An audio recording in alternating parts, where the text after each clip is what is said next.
Good morning guys. For today's video, meron na naman tayong unboxing. So, ayan guys, pakita ko po sa inyo kung anong i-unboxing po natin.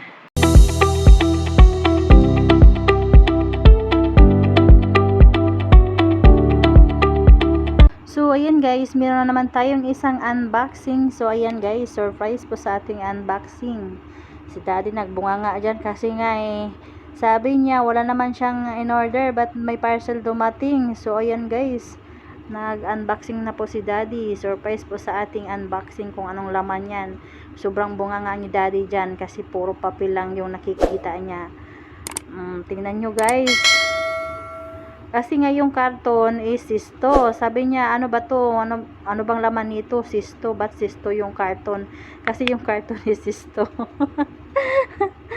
Tapos yung pagbukas niya, pagbukas niya puro papel. Bunganga na naman siya. Sabi niya, ano ba yan? May parcel dumating dito sa akin. Puro lang papel. Puro papel. So ayan guys, makikita nyo guys. Puro papel. Ayan. Ayan, papel yan.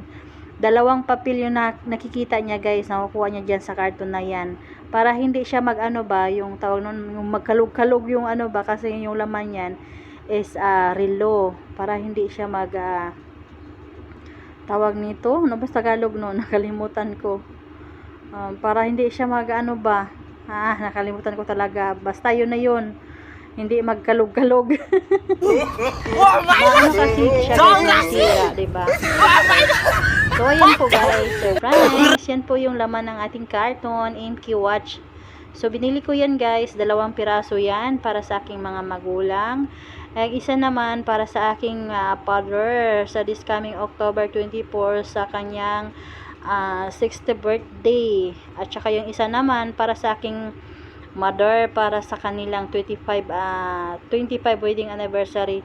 So, pinag-ipunan ko yan guys para surprise ko sila this coming October 24 para sa kanilang 25 wedding anniversary at saka sa 60th birthday din ng aking papa. So surprise son guys, ibablog ko din yun kung anong mga haganapan this coming October 24. So excited na po ako nun kung anong mahaganapan kasi pinaghandaan ko talaga yan guys. Nung nakaraang taon kasi gusto niya mag-celebrate ng 60 na daw niya, dibo na daw niya. Sabi ko wala akong pera kasi nga may binabayaran pa ako. Sige lang soon, sabi kong ganun. Pag may pera na ako, kaya ito pinag-ipunan ko talaga. So yan lang muna guys. Thank you for watching. Susunod ulit guys. Don't forget to like, subscribe to my YouTube channel. Thank you so much guys and bye bye.